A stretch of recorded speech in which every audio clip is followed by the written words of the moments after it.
प्रदर्शनकारी किसानों का आज दिल्ली कूच। 9 से ज्यादा राज्यों के किसान अपनी मांगों के साथ बढ़ रहे आगे। मार्च में भारी संख्या में एकजुट हुए किसान। किसानों के प्रदर्शन को लेकर पूरी दिल्ली में धारा 144 लागू है। ट्रैक्टर और रैलियों पर भी पाबंदी है। बॉर्डर पर 5000 पुलिसकर्मी तैनात। किसानों के प्रदर्शन को देखते हुए ट्रैक्टर, बस, ट्रक से आने पर रोक, तलवार, त्रिशूल, लाठी पर भी प्रतिबंध, रैपिड एक्शन फोर्स की तैनाती। किसानों के दिल्ली कूच के ऐलान के बीच एक्शन में सरकार। दिल्ली से सटे बॉर्डर्स पर बढ़ाई गई सुरक्षा, बैरिकेडिंग की गई। टीकरी बॉर्डर पर भी सुरक्षा व्यवस्था कड़ी की गई। ट्रिपल लेयरिंग सुरक्षा घेरे में पुलिस बल कर रहा निगरानी। किसान आंदोलन को देखते हुए दिल्ली में सुरक्षा सख्त है। सीमाओं पर सुरक्षा के कड़े इंतजाम। आज बीजेपी में शामिल हो सकते हैं अशोक चव्हाण। कल कांग्रेस पार्टी से दिया था इस्तीफा। दोपहर 12:30 बजे महाराष्ट्र के डिप्टी सीएम करेंगे प्रेस कॉन्फ्रेंस। अयोध्या में राम मंदिर के बाद प्रधानमंत्री मोदी अब अबू धाबी के पहले हिंदू मंदिर का उद्घाटन करेंगे। संयुक्त अरब अमीरात सरकार ने मंदिर के लिए 27 एकड़ जमीन दान दी है। यूएई में हिंदुओं का पहला भव्य मंदिर बनकर हुआ तैयार। मंदिर की ड्रोन तस्वीरें भी सामने आई। 2019 से बन रहा है BAPS का हिंदू मंदिर। प्रधानमंत्री मोदी आज 8 महीने में तीसरी बार यूएई के दौरे पर रवाना होंगे। विदेश मंत्रालय ने पीएम मोदी के दौरे से पहले वीडियो जारी किया है। भारत और यूएई के संबंधों का जिक्र किया। प्रधानमंत्री मोदी आज यूएई में भारतीय समुदाय को संबोधित भी करेंगे। जायद स्पोर्ट्स सिटी में आयोजित कार्यक्रम में 35 से 40 हजार भारतीय शामिल होंगे। अब तक 65,000 से ज्यादा लोगों ने कराया है रजिस्ट्रेशन। खराब मौसम की वजह से 35,000 लोगों को ही अनुमति। अबू धाबी के दौरे के दौरान पीएम मोदी राष्ट्रपति शेख मोहम्मद बिन जायद अल नहयान के साथ व्यापार वार्ता भी करेंगे। आपसी हित के क्षेत्रीय और अंतर्राष्ट्रीय मुद्दों पर विचारों का आदान प्रदान भी होगा। झारखंड के पूर्व सीएम हेमंत सोरेन की मुश्किलें बढ़ी हैं। पीएमएलए कोर्ट ने लगातार तीसरी बार बढ़ाई ईडी की कस्टडी। सोरेन को 3 दिन की ईडी रिमांड में भेजा। शराब घोटाले में आरोपी मनीष सिसोदिया को अंतरिम राहत। राउज एवेन्यू कोर्ट ने 13 से 15 फरवरी तक दी जमानत। लखनऊ में भतीजी की शादी के लिए सिसोदिया ने मांगी थी 5 दिन की जमानत। उत्तराखंड दौरे पर रक्षा मंत्री राजनाथ सिंह। देहरादून के जौलीग्रांट एयरपोर्ट पर रक्षा मंत्री का सीएम धामी ने किया भव्य स्वागत। हल्द्वानी हिंसा मामले में मुख्य आरोपी अब्दुल मलिक पर कसा शिकंजा। प्रशासन ने 2 करोड़ 44 लाख के नुकसान की वसूली का नोटिस भेजा। हिंसा के बाद से फरार है अब्दुल। हल्द्वानी हिंसा के आरोपियों को उत्तराखंड कोर्ट ने भेजा जेल। 25 आरोपियों को 14 दिन की न्यायिक हिरासत। यूपी के सहारनपुर में खुदाई के दौरान मिले प्राचीन मंदिर के अवशेष। हिंदू संगठनों में खुशी की लहर। उत्तर प्रदेश के शाहजहांपुर में चाइनीज मांझा के खिलाफ अभियान। मजिस्ट्रेट को ज्ञापन सौंपकर विरोध दर्ज कराया। यूपी की बदायूं में समन्वय समिति की बैठक हुई। डीएम ने अधिकारियों और जनप्रतिनिधियों को दिए निर्देश। उत्तर प्रदेश के बदायूं में करंट लगने से शख्स की मौत। परिजनों का रो रो कर बुरा हाल। यूपी के बुलंदशहर में लेंटर गिरने से हादसा हो गया। 2 मजदूर समेत 4 लोग मलबे में दबे। मध्य प्रदेश के शाहजहांपुर में ट्रक से टकराई बारातियों से भरी पिकअप वैन। जबरदस्त टक्कर में एक शख्स की मौत, 14 लोग जख्मी हुए, 2 की हालत गंभीर। ट्रक चालक के खिलाफ केस दर्ज। यूपी के जौनपुर में एसडीओ की गुंडागर्दी। बिजली बिल में सुधार के लिए पहुंचे उपभोक्ता से मारपीट की। उत्तर प्रदेश के गोंडा में शटर तोड़कर ज्वेलरी शॉप में चोरी। नकदी और आभूषण पर चोरों ने किया हाथ साफ। यूपी के झांसी में चोरी की वारदात सीसीटीवी में कैद हो गई। आटा चक्की के 5000 की चोरी हुई। उत्तर प्रदेश के शाहजहांपुर में 2 अपराधी गिरफ्तार हुए हैं। आरोपियों से तमंचा और कारतूस बरामद हुआ। यूपी के बुलंदशहर में नशे के खिलाफ अभियान। 4 किलो हेरोइन के साथ 2 तस्कर गिरफ्तार। तो उधर उत्तर प्रदेश के बदायूं में छात्रा की गोली मारकर हत्या कर दी गई। रील बनाने के दौरान मारी गई गोली। यूपी के शाहजहांपुर में अपराधियों के खिलाफ अभियान। राइफल और कारतूस के साथ शातिर गिरफ्तार। उत्तर प्रदेश के बदायूं में 2 हथियार तस्कर गिरफ्तार हुए हैं। आरोपियों के पास से तमंचा और कारतूस हुआ बरामद। यूपी के बांदा में छात्र ने खुदकुशी कर ली। हॉस्टल के कमरे में फंदे से लटका मिला शव। उत्तर प्रदेश के सीतापुर में अतिक्रमण हटाने पहुंची पुलिस के सामने हाई वोल्टेज ड्रामा। लोगों ने झोपड़ी में लगाई आग। यूपी के सीतापुर में नदी में मिले गौवंश के शव। हिंदू संगठनों ने किया प्रदर्शन। उत्तर प्रदेश के मथुरा में महिला ने नदी में लगाई छलांग। लोगों ने कड़ी मशक्कत के बाद महिला को निकाला बाहर।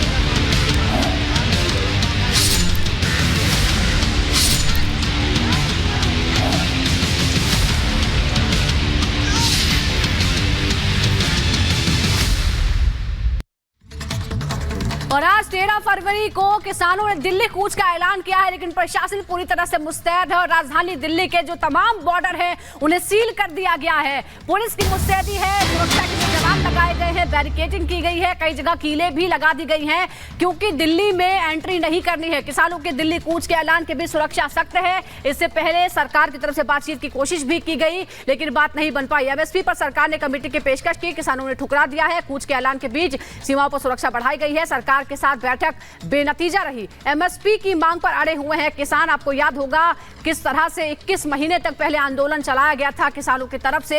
हालांकि तब सरकार ने कमेटी गठन की बात कही थी और एमएसपी को लेकर विचार हुआ, लेकिन बात बन नहीं पाई है और इस वजह से किसानों में नाराजगी है और अब किसान फिर एक बार दिल्ली की तरफ बढ़ने लगे हैं। 3 तस्वीरें आपके सामने। बिल्कुल, ये 3 तस्वीरें हम आपको दिखा रहे हैं। सुजाता, न सिर्फ एमएसपी बल्कि इसके अलावा भी तमाम मांगों को लेकर किसान अड़े हुए हैं, जिसमें स्वामीनाथन आयोग की सिफारिशों को लागू करना, इसके अलावा भी तमाम ऐसी मांगे जिसको लेकर किसान लगातार इस तरीके से आंदोलन छेड़े हुए हैं। सिंघू बॉर्डर, टिकरी बॉर्डर और गाजी बॉर्डर की तस्वीरें हम आपको लगातार दिखा रहे हैं। अलग अलग सहयोगी अलग अलग जगहों से हमारे साथ जुड़ चुके हैं। दीपेश सबसे पहले हमारे साथ गाजीपुर बॉर्डर से हैं, उनका रुख करेंगे। दीपेश, आज दिल्ली कूच का ऐलान किसानों की तरफ से किया गया है, इस वक्त आप क्या कुछ स्थिति देख रहे हैं, वहां पर कैसी तस्वीरें निकलकर सामने आ रही हैं, क्योंकि 10 बजे का जो समय है वो कूच के लिए तय किया गया था।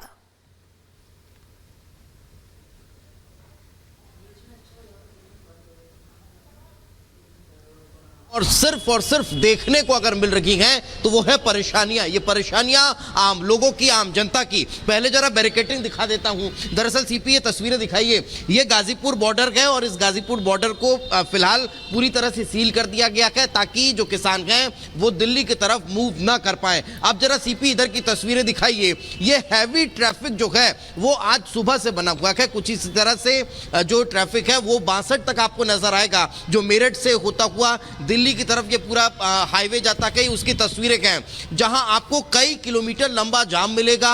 लोग अगर कहीं जा रहे हैं, उन्हें अगर अपने मेट्रो स्टेशन के लिए मूव करना है, उन्हें अपने ट्रेन पकड़नी है, फ्लाइट पकड़नी है, तो उसके लिए उन्हें 2-4 होना पड़ रहा है। अपने जो बैग्स हैं वो अपने हाथों में लेते हुए पैदल निकलते हुए नजर आ रहे हैं। जो ऑफिस जाने वाले लोग हैं वो यहां पर परेशान होते हुए दिखाई दे रहे हैं। ये स्थिति आज सुबह से देखने को मिल रही है। अब बात किसानों के मूवमेंट की लेते हैं तो जो किसान हैं वो पंजाब से हरियाणा बॉर्डर की तरफ मूव कर रखे हैं और उसके बाद वे वहां से होते हुए अगर दिल्ली कूच करते हैं तो उन्हें रोकने की पुलिस की पूरी तैयारी दिखाई दे रही है। हैवी डिप्लॉयमेंट नजर आ रहा है, सुरक्षा के चाक चौबंद इंतजामात नजर आ रहे हैं। बॉर्डर में यहां पर सीमेंट की फिलिंग करके एक पक्की वॉल बनाने की कोशिश की गई है। साथ ही साथ ऊपर जो है वो कटीले तारों वाली फेंसिंग नजर आ रही है। ये स्थितियां फिलहाल गाजीपुर बॉर्डर की है जहां हैवी ट्रैफिक लोगों के लिए परेशानी का सबब बन रहा है। जी बिल्कुल, लेकिन दीपेश ये भी आपसे समझना चाहेंगे कि सरकार ने बातचीत की कोशिश की थी, पहले भी सरकार ने अपनी तरफ से मुस्तैदी दिखाई, बातचीत के लिए मंत्रियों को भेजा, कल शाम भी बातचीत हो गया, लेकिन क्यों ये बात नहीं बन पाई है?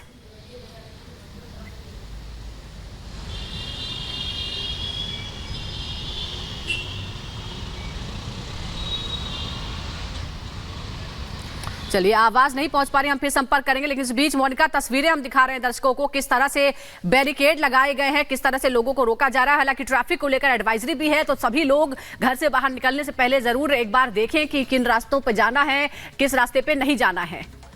तो बिल्कुल, अगर आप अपने घर से बाहर निकल रहे हैं तो इससे पहले आपको सावधान होने की जरूरत है और रूट एडवाइजरी जो जारी की गई है वो आप जरूर देख लीजिए। और बीते दिन आपको ये भी बता दें कि आज दिल्ली कूच इसीलिए क्योंकि बीते दिन जो बैठक हुई सरकार और किसानों के बीच में वो बेनतीजा साबित होती है। आज किसान, यही एक बड़ी वजह है कि दिल्ली कूच की तैयारी में है। सरकार ने एक बार फिर से किसान संगठनों को बातचीत का प्रस्ताव तो दिया है और कहा है कि किसी भी समस्या का समाधान बातचीत से ही संभव है, लेकिन आंदोलनकारी किसान दिल्ली कूच पर लगातार अड़े हुए हैं। रिपोर्ट देखिए।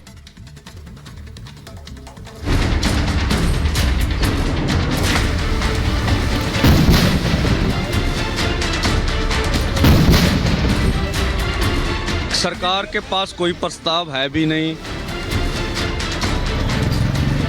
आगे बढ़ाएंगे 10 बजे। सरकार हमेशा चाहती है कि बातचीत के माध्यम से हर किसी समस्या का समाधान हम निकाल सकते हैं।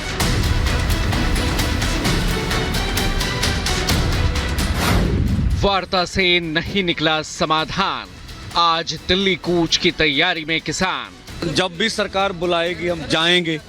अब कुछ मीटिंग में वो दे या ना दे उनकी मर्जी है। किसानों की हुंकार, एमएसपी पर आर पार। एमएसपी की गारंटी का कानून देने की जरूरत है किसानों को, दे सरकार।